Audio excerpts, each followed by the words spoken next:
Welcome back, nerds. If you stuck around this far, you're interested in the bonus material, so let's go ahead and get started. We'll do fusion. Same with the control module. If Autodesk hasn't fixed their sharing, then you might not be able to see this, but I'll just show you what it looks like if you do this with your own board and you make your own parts.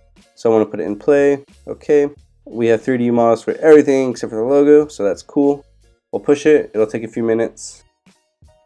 So the push is done. We'll close this out. We'll go ahead and launch Fusion. Again, this will take me a minute to launch up. Alright, here we are. We can go ahead to our data panel and we can already see we have our LED display.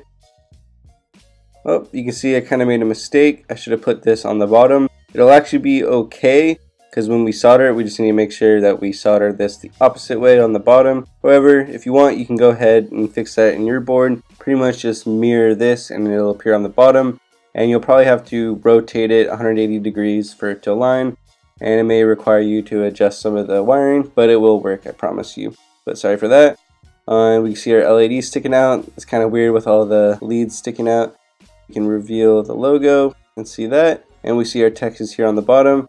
And now, hopefully you can kind of see what I meant where I didn't want to actually display the text on here. I kind of just want everything to be exclusively the LEDs. And again, if you move this on the bottom, then this silk screen will disappear. So hopefully this looks cool. This is our binary clock, and you can see we also have the control module, and you can actually see how those hopefully can connect together if you flip over the component. Awesome. So I'm going to go ahead and save this, reveal logo, and then close it. Back here we can go to Arcatek, so you can open up your browser, go to Arcatek. If you haven't, save your board. I've been saving it as we were building it. Browse for files, go to, I'm already in projects, but you can navigate there if you're not there. Binary clock LED display board, give it a second. And we can see our board here. You can go ahead and go continue. You can check out the top, bottom, drill, top layer copper, top layer silk screen, outline, very boring, bottom layer solder mask, or bottom layer just what it looks like, top solder mask, bottom silk screen. You can go ahead and save or order it as you please. And you guys probably caught the small mistake I made, so you know what, I'll go ahead and fix that here with you guys, but I won't render it again. So we can do mirror.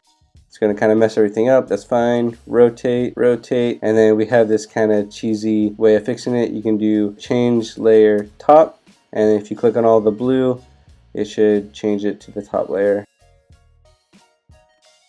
There we go, rats, DRC, double check. Great, there's no errors. So if you want, you can repush this to Fusion, open up Fusion, and it'll be on the appropriate side. So hopefully you guys enjoyed making the binary clock. This was a really interesting project in that we had two different boards, the LED display and the control module, and we kind of got to see them fit together, or you guys will see it once you continue through this project. So I hope you guys enjoyed the Eagle PCB design portion of this project, and that you guys see the rest of the project to completion. Otherwise, I'll catch you for the next project. See you, nerds.